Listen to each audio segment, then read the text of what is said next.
Today on Comicstorian, Spider-Man is going to try to shut down Miles Morales. This is the Comicstorian channel, where I take some of your favorite trade paperbacks and single issues and I break them down into digestible bites. I cut out a lot of the fluff and the extra context so that you know exactly what's going on in the core plot and then can take that and go buy the issues for more art and more storyline. All alterations to the panels, text, and images are to prevent copyright problems, and all art is owned by its respective companies. Today we're going to be continuing the storyline of Spider-Man Beyond by covering Amazing Spider-Man 81 to 83. Peter Parker was placed into a coma due to an illness that he got, and his own spider sense is working against him, preventing him from just healing up and getting over it. While that is going on, Ben Reilly, his clone, began to work for the Beyond Corporation, who bought the rights to Spider-Man and has turned him into Spider-Man Beyond. And on top of all of that, the Brooklyn Spider-Man, Miles Morales, is having his own issues right now because Beyond is trying to sue him. So today we're going to cover Ben Reilly meeting up with Miles Morales, and then we're going to go check in on Peter Parker and how he's recovering. If you want to know the entire Spider-Man Beyond storyline, the playlist is linked down below, but that's all you need to know to go into today. After a fierce run-in with Kraven the Hunter, Ben Reilly is already sent back to the field when his handler Marcus tells him of a monster attacking Brooklyn. While viewing images of this creature, Marcus says that it calls itself Rhizome, and that this would be a great opportunity to show that Spider-Man cares about the whole city, not just Queens. Ben says that it's a little weird to refer to people losing their homes as an opportunity, but he's got it, don't sweat it. Marcus then says that there's one more thing. They estimate a 79% chance that he may cross paths with the unauthorized Spider-Man that is operating out of Brooklyn. If he does, he is contractually obligated to enforce Beyond's trademark. Maybe Ben could suggest a name change. Stryker and Stinger both tested well, so let him know that Beyond is serious about protecting its intellectual property. Ben glares, telling him, right, I'll get right on that. So after a short jetpack ride later, Ben finds that Rhizome has moved to another location after destroying most of everything within its reach. As he lands, he looks around at the now depressed individuals who have lost their homes. He asks them which way the monster went, and they tell him that they are a little too busy trying to find if anything of their lives is left intact. Is he here to help them? Ben looks at all the downtrodden people. It's not really my assignment. One of the people then asks, assignment? Who the hell are you? And another voice yells, yeah, that's what I want to know too. As Miles Morales swings down grabbing Ben, he says that the voice is similar but different. And if he isn't OG Spider-Man, who are you? I've already got very little patience for Spider-Man imposters. Ben smacks Miles' hand away, shouting, do not call me that! And the two quickly begin to throw punches at each other. During the scuffle, Ben stops. Look, this is crazy. Pete wouldn't, crap, big mouth. And that causes Miles to stop. Wait, are you really a friend? Ben tells him that friend might not be the right word exactly. He's more like an estranged brother. But he's doing this with his blessing since their friend is in the hospital. Now Miles is really taken aback. In the hospital? Ben tells him, yeah, it's pretty bad.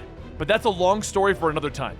Beyond Corporation helped me, and Miles stops. Wait, Beyond Corporation? You're working for those fools trying to sue me for being Spider-Man? But before Ben could even argue that he doesn't know anything about that, there's a scream as a piece of a building begins to fall. They rush over to catch it from falling on a group of workers, and Ben asks, how about we stop arguing for 1 minute and track down the killer rutabaga? So a few minutes later downtown, the killer robot-like monster Rhizome rips through another building when it spots the two Spider-Men. It begins to shout, the spiders cannot stop Rhizome! Rhizome breaks all buildings! Ben and Miles get to work trying to web the creature up, but it just breaks through their webbing with very little effort. When the webs don't work, Ben tries his fists, and well, that's like punching a tree. Ben yells that he's going to try one more thing, casting out a wide web net, wrapping it repeatedly around Rhizome, just long enough to slow its movements down a bit. Miles then jumps in to deliver a venom blast to the chest, and when he does, his hand ends up punching through the roots, and he hits something mechanical. He gives whatever it is that he's holding another venom blast shock. Then there's a quiet explosion from inside a Rhizome as it falls and begins to wither. As the tendrils pull back, the two see a man with all of these enhancements grafted onto his skin. Miles tells Ben that he's seen something like this before, or at least a version of it. A computer program that he's tangled with, called the Assessor. His specialty is cooking up super-powered monsters. He's bad, real bad, Spider-Man. Ben says that he should report this to Beyond, and Miles says that he'll follow up on a lead and shut down the Assessor for good. Ben says that maybe they'll cross paths again, but Miles tells him that as long as he's trying to serve him papers, they're good on that. Ben returns back to Beyond, where he finds Marcus missing, and in his place is Maxine. Maxine informs Ben that Marcus is undergoing disciplinary action because he failed to properly facilitate his latest operation. She's here to stress upon him the importance of all mission objectives. Ben begins to freak out, asking if she's talking about the trademark garbage. I did what I could do. What am I supposed to do? Beat up a teenager? Maxine stares for a moment and says that Beyond has given him a lot. They've done so because they see something in him, more than just an experiment. Now he has to ask himself if he's willing to do what is necessary to be a hero, or is he gonna throw all of that away? A short while later in the monitoring room, one of the operators tells Maxine that she was right. All sorts of investigative hits here. Otto Octavius is definitely digging around Beyond. She picks up a canister that contains a swirling mass, stating that if they have an octopus problem, fortunately for them, Beyond specializes in solutions. Now we cut over to the hospital where Peter Parker is staying, and he's still recovering after just getting out of his coma. They've removed him from the ICU at McCarthy Medical and they placed him into a room for recovery. As he slowly drifts off to sleep again, his neighbor asks if he can remove the curtain, and Peter says, actually, but before waiting for an answer, the old man pulls the curtain back, telling him, that's better. My name is Rico. I've just been watching the highlights to the game. Have you seen this? It's unbelievable. Peter looks at him. No, I haven't. I've been a little busy, so. But that's when the nurse comes in stating, I'm sorry to interrupt, but Mr. Sotomayor, it's time for you to come with me. Rico asks, what, I'm being moved again? Nobody told me. And the nurse tells him, terribly sorry. This way, please. As Rico is wheeled out, there's a knock at the door, and MJ comes in asking how Peter's feeling. Peter tries to sit up, but he screams in pain as he falls back, stating that it hurts so much to even sit up. While the two begin to talk, Peter hears the nurse from before outside in the hallway. I'm terribly sorry, but there's no one here by that name. We don't have a Rico Sotomayor. I'm terribly sorry. Terribly sorry. Peter says, wait, that orderly is lying. He just took that woman's husband out of here. And MJ tells him that she's sure that there has to be a mistake. He should get some rest, and she'll sit with him until he falls asleep. However, the nurse from before then walks in stating, I'm so sorry, but visiting hours are over. MJ tells him that it's not even 8 yet, but the man says that there are special circumstances today. Terribly sorry. Terribly sorry. MJ looks back at Peter, who has already fallen asleep, telling him to just get better. She's going to go see about these circumstances. So a short while later, Peter wakes up to a new neighbor, yelling that she's supposed to have been discharged 2 hours ago. What are these bozos thinking? They can't. But then the nurse from before walks in again. Time for you to come with me. Terribly sorry. Terribly sorry.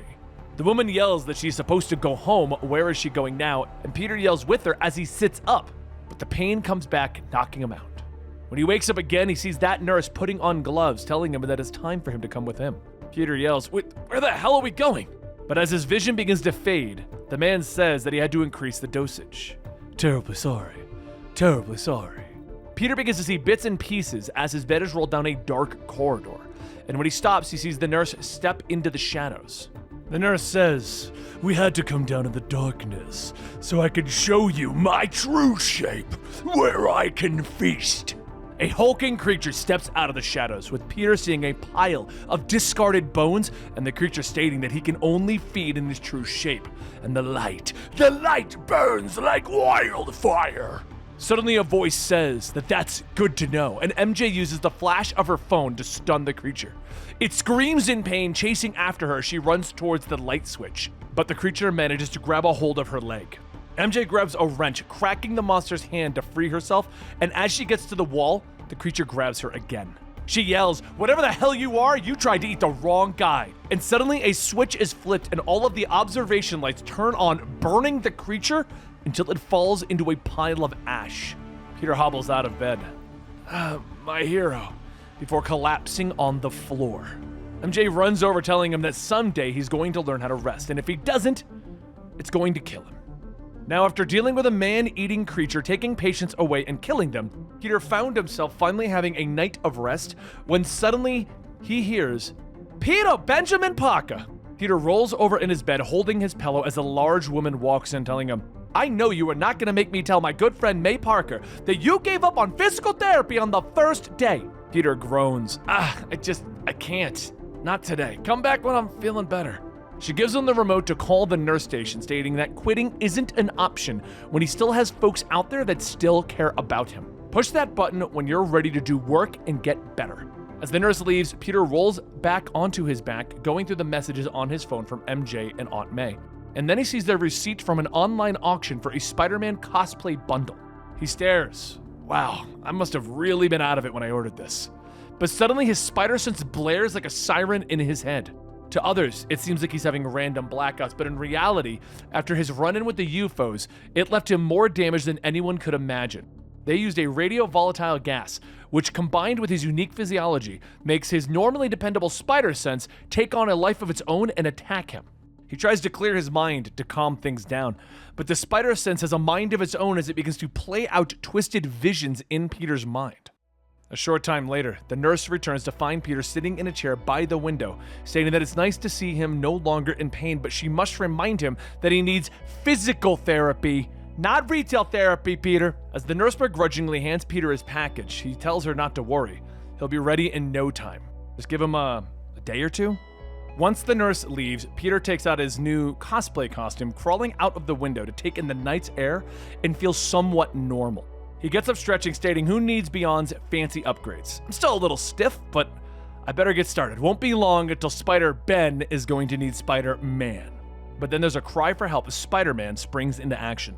Two carjackers pushing a woman out of the way to take her keys, jumping into the car as Peter steps in the way to stop them. But remembering that his outfit is just a cosplay costume and that his web shooters aren't really web shooters, Peter is just flung across the parking lot as he's struck by the carjacker's Jeep. The carjackers get out asking, "Yo, what is Spider-Fake doing here?"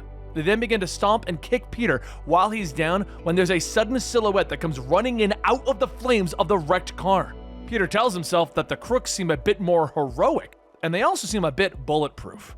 Captain America jumps to the fire, yelling out, "That is enough!" Peter tells himself, okay, alright, that makes a lot more sense. Cap takes down one, but as he goes to the second, he manages to fire a shot aimed at Peter. Peter watches as the bullet gets closer, but right behind it, the shiny shield of Captain America goes in to block it. It does deflect the bullet, but it also cracks Spider-Man in the head. Cap runs over. "I'm sorry, I thought, you usually duck." As he's knocked back out, Peter's spider sense goes back to playing tricks on him. He begins to see visions in his unconscious state of Uncle Ben from when he was a kid and got in trouble for stealing a piece of bubblegum. Uncle Ben told him that sometimes when people do the right thing, it's hard. Sometimes it costs them something. They can't do the right things because it's easier. Sometimes being a good person means never giving up on those hard marches or turning away from the right thing just because it hurts. You'll have to decide one day if you're strong enough to pay that price or leave it for someone else to pay for you. These lessons were hard won. Never give them up, Peter, whatever the cost. Okay? Don't forget them. Young Peter says he won't, not until the day he dies. So while sitting in his room, Peter calls out to Spider-Man. "Come on, Webhead! I can feel you! I need you back! I want it again! I need it! Whatever the cost, I can be Spider-Man again!" The shade that represents Spider-Man begins to crawl through the window, and Peter yells, "I can take it! Never give up!" And then he feels himself being swallowed up by his own self, by his own shade, and he rips himself free, shouting, "Never! I'll never give up!" And that concludes issues 81 to 83 of Amazing Spider-Man, keeping up with what's going on with Ben Reilly and Peter. Now, I know it feels like a cliffhanger there, and it kind of is, but the story moves back to Ben Reilly, and we see what's going on with Otto Octavius, Ben Reilly, and the truth behind the Beyond organization. So if you want to know what's going on with that, subscribe to the channel, and next week we're going to be bringing that to you. So subscribe, hit that like button, turn on that notification bell, and if you really like what we're doing here, consider going over to Patreon to get early access to a lot of our stuff. Thank you so much for your time, and I'll see you next time right here at Comicstorian.